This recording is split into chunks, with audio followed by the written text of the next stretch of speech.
Please subscribe Sadhguru Sai Creations.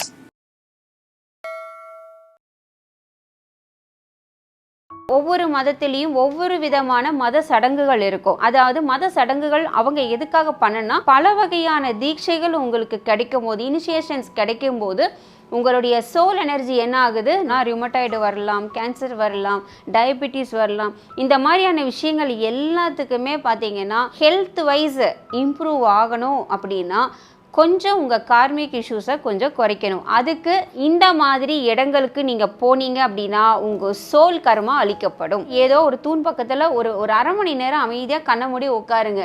உங்களுடைய energy சிஸ்டமே வந்து பூமாக ஆரம்பிச்சிடும். ஆரோக்கியத்தையும் செல்வத்தையும் தடை செய்யக்கூடிய அனைத்து சக்திகளும் எங்கிட்டிருந்து வெளியேறட்டும் அப்படின்னு சொல்லி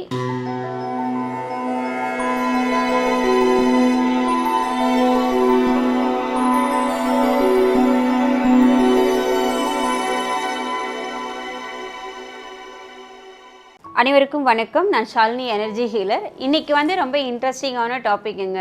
கர்மாவும் நம்மளுக்கு வர வந்து ஆரோக்கியமும் அப்படிங்கிற ஒரு டாப்பிக்கில் இன்றைக்கி நம்ம பேசுகிறோம்.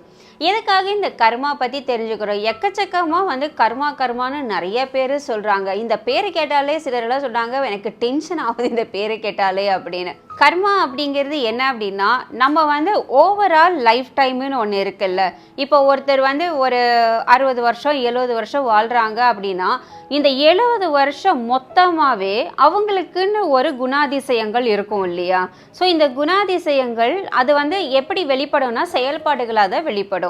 ஒருத்தர் வந்து ரொம்ப கொடூரமானவராக இருக்கலாம், ஒருத்தர் ரொம்ப கருணை இருக்கிறவங்களா இருக்கலாம், சிலர் வந்து அடுத்தவங்களுடைய வாழ்க்கை தரத்தை வந்து உயர்த்தி கொடுக்குறவங்களா இருக்கலாம், சிலர் வந்து தன்னுடைய ஆளுங்க தன்னுடைய பொருள்கள் அப்படின்னு ரொம்ப செல்ஃபிஷாக இருக்கக்கூடிய அந்த கேரக்டராக இருக்கலாம். சிலர் என்ன செய்வாங்கன்னா சமுதாயத்துக்காக உழைக்கிறவங்க, சிலர் வந்து என்ன செய்வாங்க இயற்கைக்காக உழைக்கிறவங்க, சிலர் எப்படி இருப்பாங்க இயற்கைக்கும் அதாவது நம்ம சுற்றி இருக்கிற சூழ்நிலைகள் ப்ளஸ் வந்து ஹியூமனிட்டி. ஸோ இதுக்கு தாண்டி இந்த பிரபஞ்சத்தோடு சேர்ந்து அந்த எனர்ஜிஸோட வாழ்கிறவங்க, இப்படி அவங்களுடைய ஒட்டுமொத்த கேரக்டருமே எப்படி இருக்கோ அதை பொறுத்து நமக்கு ஒரு என்ன செய்யும், நம்ம பிளானட்ஸ் வந்து நம்மளுக்கு அடுத்தடுத்த பர்த்தில் வந்து நமக்கு செட் ஆகும். இப்போ ஒரு அலைன்மெண்ட் ஆகுதுன்னு வச்சுக்கோங்க. அலைன்மெண்ட்டுன்னா என்ன, ஒரு கிரகம் எப்படி இருக்கோ ஒரு கிரகம் எப்படி இருக்கும்னு ஒவ்வொன்றா வந்து மாற்றங்களை உருவாக்குறது. அப்படி மாற்றங்களை உருவாக்கும் போது என்ன மாதிரியான அந்த செயல்பாடுகளுக்கு தகுந்த மாதிரி கிரகநிலைகள் உருவாகுதோ அதுதான் கர்மா. இந்த இடத்துல நீங்கள் எப்படி உங்கள் லைஃப் ஸ்டைலை உருவாக்குறீங்களோ, இப்போ எல்லாரும் சொல்லுவாங்க, நான் இத்தனை பேருக்கு சாப்பாடு வாங்கி கொடுத்தேன், இத்தனை பேருக்கு ட்ரெஸ்ஸு வாங்கி கொடுத்தேன், இது கர்மா இல்லை. இது கர்மாவாக செட் ஆகாது. ஏன் அப்படின்னா இது வந்து உங்களுடைய எனர்ஜி சிஸ்டத்தை வந்து டெம்பரவரியாக நீங்கள் சேஞ்ச் பண்ணிக்கிறீங்க, அவ்வளோதான். பிகாஸ் உங்களுக்கு என்ன ஆகும்னா, நீங்கள் வந்து ஒரு ஆஃபர் கொடுக்குறீங்கன்னு வச்சுக்கோங்களேன். இதை கரெக்டாக சொல்ல போனால் உங்கள் கான்ஷியஸ் மைண்டில் என்ன இருக்குது, எனக்கு வந்து பார்த்திங்கன்னா ஒரு தேவை இருக்குது, இந்த தேவையை வந்து பேலன்ஸ் பண்ணணும் அப்படின்னா உங்களுடைய இன்னொரு எனர்ஜி சிஸ்டம் என்ன செய்யணும், சில எனர்ஜிஸை ரிலீஸ் பண்ணியே ஆகணும். அப்போ நீங்கள் ஆஃபரிங் கொடுக்கும்போது அந்த எனர்ஜிஸ் அந்த இடத்துல ரிலீஸ் ஆகுது. அப்போ ரிலீஸ் ஆகும்போது ஒரு நியூ எனர்ஜி உங்களுக்குள்ளே வருது. பல பேருக்கு ஒரு விஷயம் இருக்கும், என்னென்னா நான் வந்து நிறையா வந்து அன்னதானம் கொடுத்துருக்கேன், நிறைய வந்து பார்த்திங்கன்னா பொருள்கள் வாங்கி கொடுக்குறேன் மற்றவங்களுக்கு. ஸோ நம்மளுடைய வாழ்க்கை முறை, மொத்தமான வாழ்க்கை முறை எப்படி இருக்கோ அதை பொறுத்து தான் நம்மளுக்கு கர்மாங்கிறது அமையும். அப்போது நீங்கள் கொடுக்குற ஒவ்வொரு ஆஃபரிங்ஸும் வந்து என்ன ஆகுதுன்னா உங்களுடைய நிரந்தரமான கர்மாவை மாற்றாது. அதுக்கு பதிலாக என்ன ஆகும்னா டெம்பரவரியாக உங்களுக்கு அந்த மாற்றங்களை கொடுத்துட்டே இருக்கும்.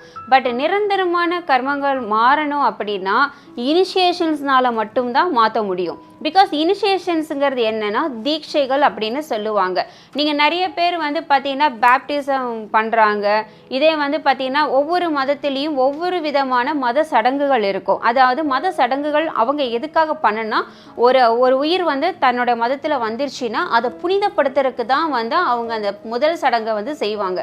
இப்போ வந்து பார்த்தீங்கன்னா எப்படி சொல்கிறது, ஒரு குழந்தைக்கு வந்து ஞானஸ்தானம் கொடுக்கறது அப்படிங்கிறது ஒரு புது ஒரு வாழ்க்கையை வந்து அது உருவாக்கி கொடுக்கறதுக்காக கொடுக்கப்படுது. ஏன்னா ஒரு இறை சக்தியவே வந்து நேரடியாக எடுத்து அந்த ஆன்மாவுக்கு கொடுக்கறது தான் அந்த சடங்கு. ஸோ இது போல் எல்லா மதத்துலேயுமே அது இருக்குது. இது வந்து இதுதான் வந்து கொஞ்சம் கர்மாவை மாற்றும். இந்த மாதிரி பல வகையான தீட்சைகள் உங்களுக்கு கிடைக்கும் போது, இனிஷியேஷன்ஸ் கிடைக்கும் போது உங்களுடைய சோல் எனர்ஜி என்ன ஆகுது, நல்லா பிரைட்டாக மாறும். அப்படி பிரைட்டாக மாற மாற மாற உங்கள் கர்மா எல்லாமே கொஞ்சம் கொஞ்சமாக எரேஸ் ஆகிக்கிட்டே இருக்கும். ஸோ இப்போ வந்து ஆரோக்கியத்துக்காக சொல்லணும் அப்படின்னா, ஸோ பாஸ்ட் லைஃப்ஸில் உங்களுக்கு என்ன மாதிரியான லைஃப் ஸ்டைலில் நீங்கள் கடந்து வந்தீங்களோ அதோடைய ரிஃப்ளெக்ஷன் வந்து உங்களுடைய இந்த பர்த்தில் வந்து பிளானெட்டில் வந்துட்டு அது ரிஃப்ளெக்ட் ஆகும் கண்டிப்பாக. இப்போ வந்து சிலருக்கு வந்து பார்த்திங்கன்னா எர்த்து சம்மந்தப்பட்ட மாதிரியான ப்ராப்ளம்ஸ் வரும். நிறைய பேருக்கு ஒரு எக்ஸாம்பிள் சொல்ல போனால் ரியூமட்டாய்டு வரலாம், கேன்சர் வரலாம், டயபெட்டிஸ் வரலாம். இந்த மாதிரியான விஷயங்கள் எல்லாத்துக்குமே பார்த்திங்கன்னா பிஹைண்ட் த ஸ்க்ரீன் என்ன இருக்கோ அவங்களுடைய சில ஆக்டிவிட்டீஸ்னால வர கர்மிக் இஷ்யூஸ் கண்டிப்பாக இருக்கும். ஸோ நீங்கள் ஹெல்த் வைஸ் இம்ப்ரூவ் ஆகணும் அப்படின்னா கொஞ்சம் உங்கள் கார்மிக் இஷ்யூஸை கொஞ்சம் குறைக்கணும். அதுக்கு பெஸ்ட்டு ஒரு ரெமிடி. நீங்கள் வந்து வீட்டில் உட்காந்து இது பண்ணுங்கள் அது பண்ணுங்கன்னாலும் நான் சொல்லவே இல்லைங்க. இது வந்து அவங்கவுங்களுடைய உணர்வுகள் சார்ந்தது, உங்களுடைய வழிபாடுகள் சார்ந்தது. அதை தான் இப்போ நான் சொல்ல போகிறேன். நீங்கள் என்ன ரிலீஜியன்னு பாருங்கள். நீங்கள் வந்து ஒரு இந்துவாக இருக்கலாம், கிறிஸ்டியனாக இருக்கலாம், இஸ்லாமிக்காக இருக்கலாம். பட் நீங்கள் யாராக இருந்தாலும் பரவாயில்ல, நீங்கள் உங்களுடைய மெயின் ஏரியான்னு ஒன்று இருக்கும் இல்லையா? இப்போ ஹிந்துஸாக இருந்தால் யார்? காசி, கரெக்டாக? ஹிந்துஸாக இருந்தால் நமக்கு மெயினான இடம் எது? காசி. அப்படி இல்லை நீங்கள் வந்து ஒரு இஸ்லாமிக் இருக்கிறீங்க அப்படின்னா மெக்கா, ஓகே. அதே வந்து நீங்கள் கிறிஸ்டியனாக இருக்கிறீங்க அப்படின்னா நீங்கள் பெத்தலெம் போகணும். ஸோ இந்த மாதிரி இடங்களுக்கு நீங்கள் போனீங்க அப்படின்னா உங்கள் சோல் கர்மா அளிக்கப்படும். ஏன்னா இதை வந்து அவ்வளோ சீக்கிரம் வந்து யாரும் உங்களுக்கு எப்படி சொல்கிறது கொடுக்கறது அப்படிங்கிறது ரொம்ப ரேரு. பட் இங்கெல்லாம் போகிறதுக்கு ரொம்ப எக்ஸ்பென்சிவாக ஆகும்னா அது உங்களுடைய லைஃப் ஸ்டைலு ப்ளஸ் வந்து உங்களுக்கு கிடைக்கிற அனுகிரகத்தை பொறுத்தது. பட் நான் வழி காமிக்கிறேன், அவ்வளோதான். ஏன்னா நிறைய பேர் என்கிட்ட கேட்டாங்க, மேம் நீங்கள் நிறைய விஷயங்கள் சொல்கிறீங்க மேம், ஆனால் வந்து பாஸ்ட் லைஃப் கர்மாவை வந்து கிளென்ஸ் பண்ணிக்கிறதுக்கு கிளியர் பண்ணுறதுக்கு நம்ம என்ன ப்ராசஸ் பண்ணலாம் அப்படின்னு. இந்த சின்ன சின்ன வேலையெல்லாம் வேலைக்கு ஆகாதுங்க. அடிவேர்லேயே நம்ம கை வைக்கணும் அப்படின்னா கண்டிப்பாக நீங்கள் வந்து என்ன செய்யணும், இந்த மாதிரி இடங்களுக்கு போனீங்கன்னா மட்டும்தான். அங்கே போகிறேன்னா சும்மா டூர் போகிற மாதிரியெல்லாம் போகக்கூடாது. இப்போ நிறைய பேர் அப்படி தான் பண்ணுவாங்க. காசிக்கே போனாலும் சில நேரம் கர்மா கழியாதுன்னு சொல்லுவாங்க. ஏன் அப்படின்னா அந்த இடத்துக்கு போகிறது அப்படிங்கிறது மிகப்பெரிய ஒரு எப்படி சொல்கிறது, ஒரு ஆசீர்வாதம். அப்படி கிடைக்கும் போது நீங்கள் சும்மா எல்லா கோயிலுக்கும் போயிட்டு வர மாதிரி போயிட்டு வந்தீங்கன்னா அது பிரயோஜனம் இல்லை.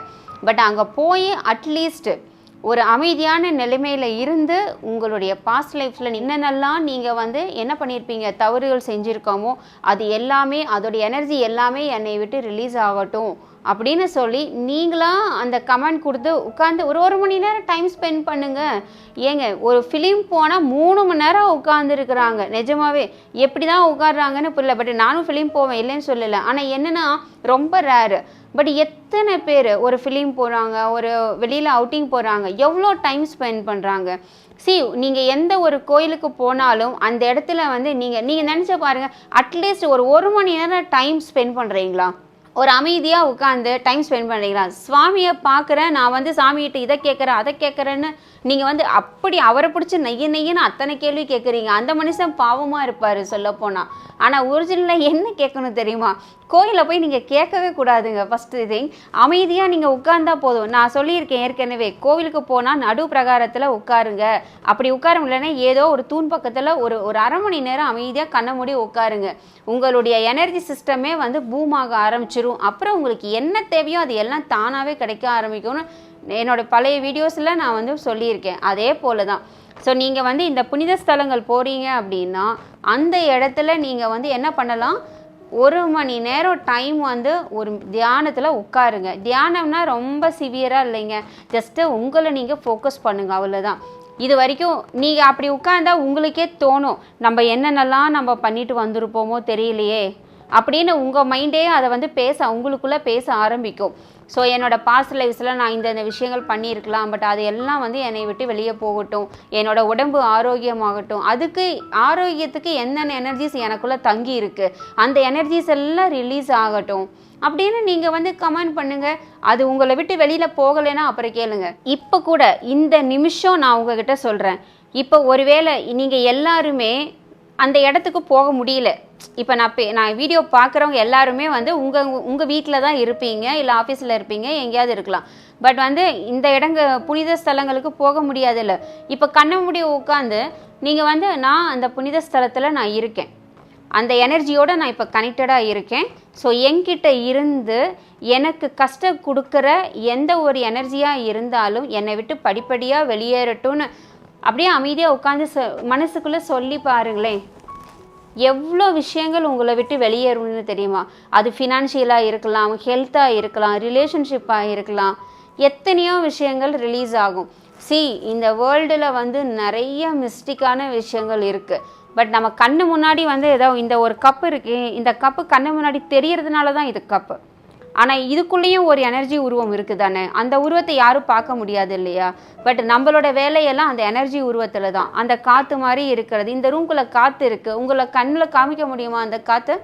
ஏன்னா நம்ம கண்ணுக்கு அந்த சக்தி கிடையாது நேரடியாக பார்க்குறதுக்கு. பட் வி கேன் ஃபீல் இல்லையா அந்த ஏர் இருக்குது அப்படிங்கிறது. அந்த சுவாசம் போகுது, சுவாசம் வெளியில் வருது, இங்கே ஏதோ ஏசியிலேருந்து காற்று வருது, அந்த சில்னஸ் வருது, நம்ம அந்த காற்று வர்றதுனால நம்ம சென்ஸ் பண்ணுறோம் அதையே.